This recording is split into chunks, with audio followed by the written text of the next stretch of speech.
இது சப்பாத்தி மாவு. ஸோ இன்றைக்கி முள்ளங்கி பரோட்டா காலையில் டிஃபனு. நல்லா பிசைஞ்சு போட்டுறோம். அதுக்கப்புறம் முருகிட்டேன். ஸோ கொஞ்சம் மஞ்சள் பொடி,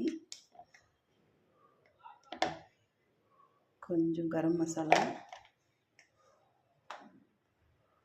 கொஞ்சம் காரப்பொடி. ஸோ இவ்வளோ தான் இருக்குது. ஸோ இது போட்டு இந்த மாதிரி நல்லா கிளறி விட்டுணும். ஸோ கிளறி விட்டால் அதுக்கப்புறம் தண்ணியெல்லாம் உப்பு போட்டு தண்ணியெல்லாம் கொஞ்சம் விடும். ஸோ முள்ளங்கி விழுந்துட்டு முள்ளங்கி விழிச்சிட்டு ஸோ இது உள்ள இப்படி ஆட் பண்ணி அது மாதிரி வச்சு ஓகே.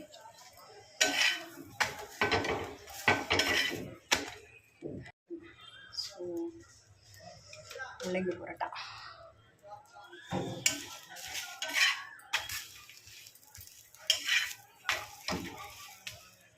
முள்ளங்கி பரோட்டாவுக்கு இது வந்து ஆனியன் ஒன்று எடுத்துருக்கேன்.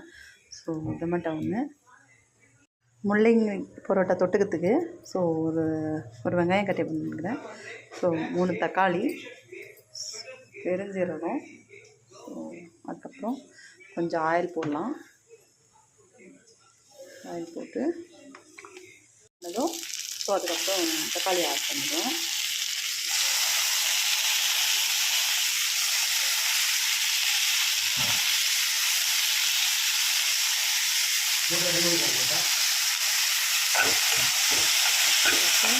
ஸோ அதுக்கப்புறம் கொஞ்சம் கரம் மசாலா,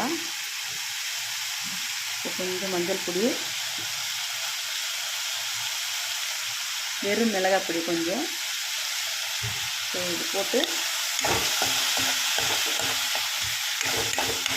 ஓப்பன் பண்ணி பார்க்கலாம். இங்கே பாருங்கள்.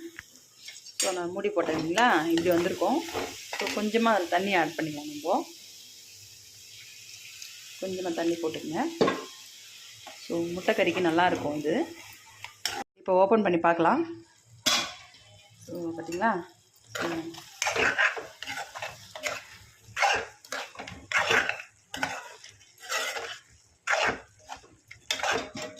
ஸோ இது நல்லாயிருக்கும் இது. ஸோ